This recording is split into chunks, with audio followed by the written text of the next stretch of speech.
they come from a really rough upbringing, and that's just how their parents were with each other, and that's how their childhood was. The fact that their silent treatment towards you hurts you doesn't take away from the story that led them to give you the silent treatment. You can be empathetic towards them, but for God's sake, be empathetic towards yourself. Because what is it doing to you? How is it affecting you?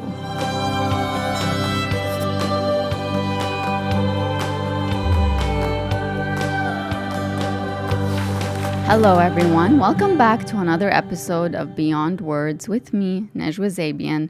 I've always been a firm believer in the power of words to heal what they didn't break and to break what they had no right in breaking. And today's topic will be especially heavy for you if you've experienced this before. So I want to remind you as we go along, please be gentle with yourself as memories and triggers come up for you. Make sure that you're not speaking to yourself with any kind of shame, but more with understanding and compassion. And the topic is the silent treatment. If you've ever received the silent treatment, you know exactly how destructive and debilitating it can be. It can literally make you feel like you are absolutely nothing, like you're worth nothing. And for outsiders looking in, they think, oh, well, if somebody gave me the silent treatment, I would just walk away. But to be in it and to be met with complete silence and dismissiveness and defensiveness anytime you bring up any kind of issue, it's a very unique experience. It brings up a side of you that doesn't resemble logic. So for example, logically, you might think if somebody gives me the silent treatment, I know that that's a weak attempt at manipulating me. I know that that's a weak attempt at making me feel small. I know that that's a weak attempt at making me feel insecure. And it's coming from somebody who's already insecure, and it's not a very mature approach. You know that. But when you're in it, it's really hard to remember what you actually know, because what happens is you're going to be overridden with emotion because it's going to bring up so much for you. If you had a belief throughout your life that says, I'm not important, or I'm insignificant, or my feelings are not important to people, and somebody gives you the silent treatment, guess what's going to happen?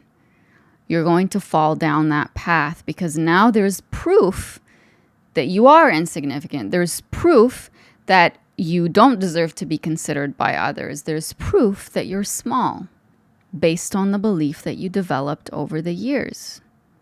And our minds will always look for evidence of what we already believe.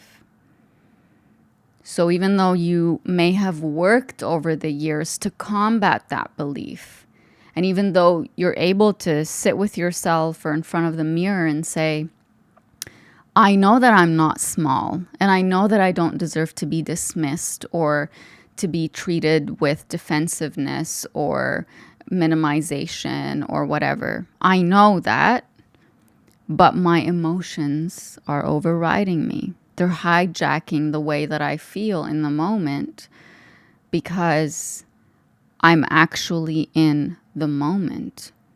I'm not just thinking about it or reflecting on it afterwards. Having difficulty dealing with somebody giving you the silent treatment doesn't mean that you're weak, and it doesn't mean that you're insecure, and it doesn't mean that something is wrong with your sense of self-worth. The silent treatment is meant intentionally to make you feel that way. And it works. The fact that you are struggling with somebody giving you the silent treatment, or the fact that you struggled in the past, just in case you're actually reflecting on a past experience and not currently going through it, means that you still have some kind of sense of what it is that you actually deserve. You deserve communication. You deserve transparency. You deserve to be heard and seen in the moment. The silent treatment is meant to make you feel like, if you were to picture it, like you're this beautiful, worthy, authentic, full of life person, and the silent treatment is meant to crumble all of that in front of you and make you feel like, who do you think you are to deserve a response? Who do you think you are to deserve healthy communication? Who do you think you are for your feelings to matter? When you are met with the silent treatment, that's a really painful thing. And I want you to lean into that pain instead of saying things to yourself like, well, that's just how they are, or I'm not taking it personally, or maybe you read a book or listened to a podcast that said just ignore people who give you the silent treatment and whatever their advice is. And I'm here to tell you, don't ignore them. But also don't ignore yourself that's dealing with the silent treatment. So don't just completely shut down internally and go into survival mode and say, this is just how my life is and there's nothing that I can do about it. Because there are things that you can do about it. And I'm not saying if you haven't done them in the past, something's wrong with you, you're weak. I'm not saying that. But now that you know and that you have tools, try to use them. But the first thing is, don't try to override the message that's being given to you that's telling you, you mean nothing to me. I want to see you in pain. I want to hurt you. I want to see that you're actually bothered and hurt by the silence that I'm giving you. Don't just say, well, I know where that's coming from, so I'm not going to let it affect me. When you don't let it affect you, you're not going to do the healthy thing for yourself. You're not going to do what a few hours later or a day later or however long later, when you look back at it, you say, oh, I wish I did that thing. The first thing I want you to do when somebody gives you the silent treatment is lean in to the message that they're sending you. Lean in, but don't internalize it. So lean into the way it makes you feel, but don't accept what they're trying to tell you. The message they're sending you when they give you the silent treatment is, you don't matter. You are small. You are tiny. You are not worthy of respect. You are not worthy of me even looking at you. Lean into that, because that's going to help you see them for who they are. And at the same time, imagine a bubble of power around you. If you read my book, Welcome Home, that's one of the tools that I have in the self-love chapter, where I say, imagine a bubble of power around you, where not every single arrow that somebody aims at you, whether it's a judgment, an accusation, a really bad treatment of you, an attempt to bring you down or shake you down, they don't all get through that bubble, but you see them. And you have the ability to see them and not let them injure you and penetrate through to your soul. You can do that. And I know it's a tough game to play, because there's a part of you that thinks, if I lean into the message they're trying to send me that tells me I'm small and insignificant, then I'm going to believe that about myself, and it's going to hurt so much. What hurts isn't that you actually believe that you're small. What hurts is that somebody you never thought would treat you that way and would make you feel like you're small is actually treating you that way and making you feel like you're small. That's what hurts, because on a logical level, in a healthy environment, in a healthy relationship, in a healthy friendship, in a healthy work environment, you know very well that you deserve to be seen and heard. That when you speak to someone, you deserve to be acknowledged. It's basic human respect. It's basic human decency. You know you deserve those things. You know that about yourself. Don't let yourself be gaslighted by their lack of communication and lack of consideration to feel like oh, something's wrong with your self-esteem. Because if you can't handle my silent treatment, then something's wrong with you. That's a whole other level of whatever you want to call it, narcissism, psychopathy, sociopathy, whatever you want to say. A person who wants you to believe that your reaction to their silent treatment towards you is the problem, or that it's an indication that you actually deserve the silent treatment, is a really dangerous person. Okay, I need you to use that word. That is a really dangerous person. We think of danger and we think of physical things. But emotional danger sometimes is 1,000,000 times worse than physical danger. And I'm not trying to say that physical danger isn't bad. But I'm saying there are times when we minimize the emotional danger that somebody poses on us by saying, well, they're not hurting me. They're not touching me. They're not scaring me in that way. But what about the emotional damage that happens when somebody makes you feel scared of expressing your feelings? When somebody makes you believe that silence is safer than expressing how you really feel. That's actual danger. It not only affects your self-esteem, it also affects the way that you go about your life in your everyday moments. Because if their opinion matters that much to you, if they take up that kind of role in your life and they constantly make you feel like you don't deserve to be seen and heard by them, that you don't deserve basic human decency, what ends up happening is that you walk around in the world feeling that way with everyone. And one of the biggest indications that you've been emotionally malnourished for so long and that you've been emotionally in danger for so long is when somebody's nice to you in the littlest way, you get flooded with emotion and gratitude because you don't think that you deserve the big things. The little things start to mean so much, when really it's a beautiful thing to feel grateful for the little things that people do for you. But to get that kind of overwhelming emotional reaction, that tells you that you've been emotionally malnourished. It tells you that you've been in a dangerous environment. Dangerous for your emotional health, dangerous for your mental health, and yes, dangerous for your physical health. There's a reason you're not sleeping properly. There's a reason you're not eating well. There's a reason you're not nourishing your body well. There's a reason you're discouraged from moving your body. There's a reason you're not doing as well as you would like in your work and in your school and with your other relationships in your life.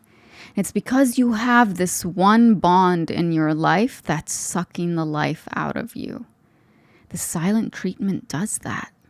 And I recently had this epiphany about the silent treatment that really changed the way I define it, because I used to look at the silent treatment as, oh, it's just when somebody doesn't respond to you.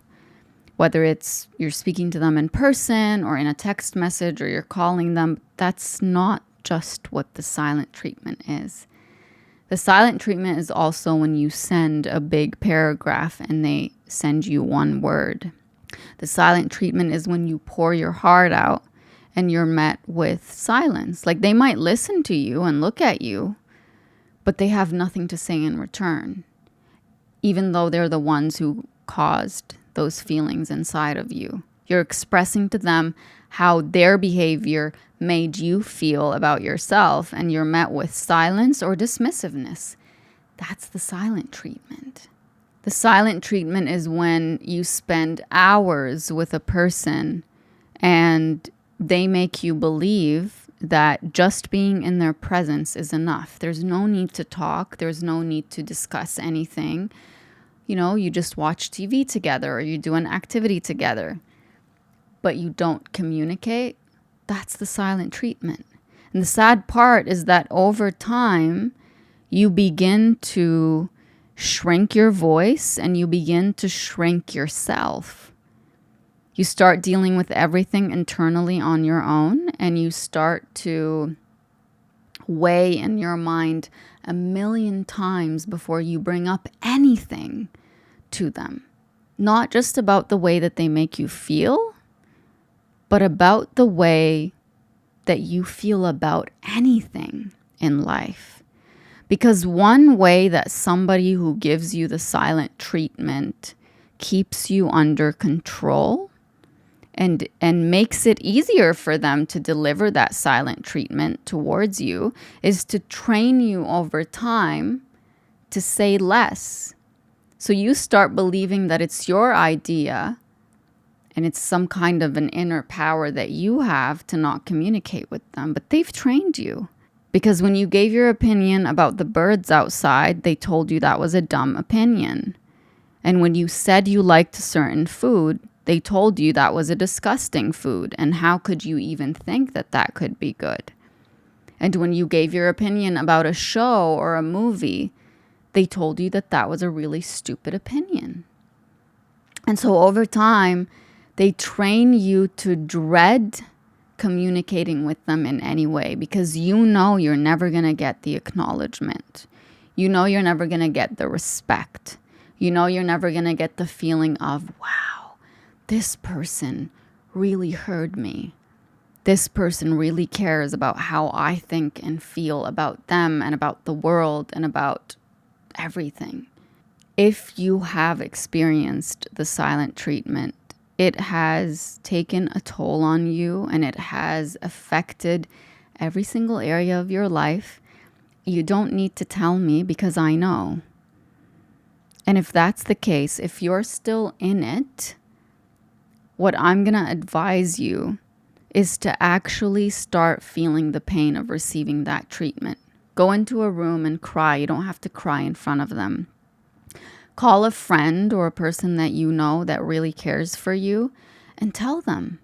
When you say the story out loud, you A, take away from its power, and B, as you're saying it out loud and you're seeing the reaction of a normal, healthy person, you will realize just how dangerous the situation you're in is. Journal about it. Don't try harder to be heard by them when they give you the silent treatment. That's exactly what they want, by the way. For them, it's not about keeping you quiet and keeping you small, period. It's about keeping you confused and keeping you trying and continuing to feel like they're important enough for you to keep trying to be heard by them. They get a sense of power because you're giving them that kind of importance when you try extra hard. They heard you the first time. They heard you the second time. They heard you the 10th time. They know exactly how they're hurting you. And I know it's hard to hear because you don't want to believe it. There's a part of you that would rather label them as immature, that would rather label them as avoidant, that would rather label them as, they come from a really rough upbringing and that's just how their parents were with each other and that's how their childhood was. The fact that their silent treatment towards you hurts you doesn't take away from the story that led them to give you the silent treatment. You can be empathetic towards them, but for God's sake, be empathetic towards yourself. Because what is it doing to you? How is it affecting you? When you start leaning in to how it actually feels to receive the silent treatment, there will be an inner advocate within you that wants to protect you from that. There's going to be a part of you that reminds you every single time it happens, you don't deserve that. There's going to be an inner fight. Ultimately, I know this is really hard to hear, and it's been hard for me to hear many times in my life as well. But you don't have to fix a relationship with someone who gives you the silent treatment. Sometimes a relationship is broken beyond repair, and the silent treatment is not only something that breaks down a relationship, it's something that breaks down your sense of who you are and what you deserve. It gives you something to heal from, not only while you're in it, but afterwards, because you're going to have to rebuild your sense of what it is that you deserve from someone. If they trained you over the years to withstand the silent treatment, then you know what you can live through. You know what you have the patience for. And there's going to have to be a part of you that unlearns that becomes unpatient, that becomes unwithstanding, that becomes, and I know that's not the proper grammar for this, but it's just a way for you to undo and unlearn everything you were taught, that if you could just be patient with it for a little bit, then it'll be fine. You know how to survive it. You don't have to fix a relationship with someone who gives you the silent treatment, especially if they're not willing to work on that, if they're not willing to let go of that level of perceived control that they have. Sometimes the best thing you can do for a relationship that has the silent treatment is to remove yourself from it and say, I will no longer tolerate that because it's not fair to me. It's not loving towards me. It's not considerate of me. It doesn't hold up a mirror for me to see myself. It makes me feel like I'm constantly hitting myself against a wall every time I try to express myself in any way. That's really tough to deal with. And you have the ability to either cut that bond altogether, like picture the bond that holds you to that person. And just imagine whatever is coming from them to you is flowing through that bond. Picture it as a thread. And you're here and they're here. If you're not watching me, I'm just holding both of my hands in fists and I'm imagining that there's a thread where either hand of mine is on either end. So picture that this bond that's holding the two of you together. What flows from you to them and what flows from them to you? If all that flows from them to you is manipulation, control, the silent treatment, minimizing you, breaking you down, making you feel small, and what's going in return from you to them is kindness, empathy, love, compassion, seeing them, trying to understand their story. Know that as long as you're holding on to that bond with them, that's all you're going to receive.